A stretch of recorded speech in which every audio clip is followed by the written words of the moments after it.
Finalisation series లో 23rd point అండి. Business లో చాలా మంది లోన్స్ అనేది తీసుకుంటారు. ఆ లోన్స్ తీసుకున్నది క్యాష్ లోన్స్ అయితే కనుక పర్ పర్సన్ పర్ యానం 20,000 మించి ఉండకూడదండి. 20,000 రూపాయలు మించి ఉండకూడదు. అది మాత్రం జాగ్రత్త పడండి.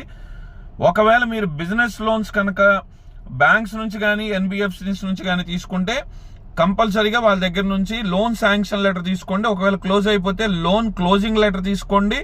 అండ్ ఇంట్రెస్ట్లు ఏమైనా మీరు పే చేస్తున్నారు కదా, మరి ఇంట్రెస్ట్ పే చేస్తున్నప్పుడు స్టేట్మెంట్ ఉండాలిగా.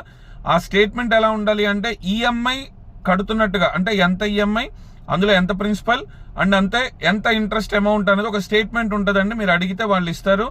సో ఎగ్జాంపుల్ చెప్తాను, ఒక 50,000 మీరు ఈఎంఐ కడుతున్నారు, 35,000 ప్రిన్సిపల్ అమౌంట్, 15,000 ఇంట్రెస్ట్ అమౌంట్ అయితే కనుక అది వివరిస్తూ ఒక స్టేట్మెంట్ ఉంటుంది.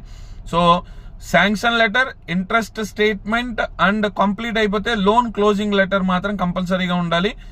ఏ ఇయర్ లో మీకు ఈ డాక్యుమెంట్స్ అవసరం అవుతాయో అవి మాత్రం కంపల్సరీ కలెక్ట్ చేసుకుని మీ దగ్గర పెట్టుకోవడం అనేది చాలా అవసరం ఫైనలైజేషన్ కోసం. Thank you.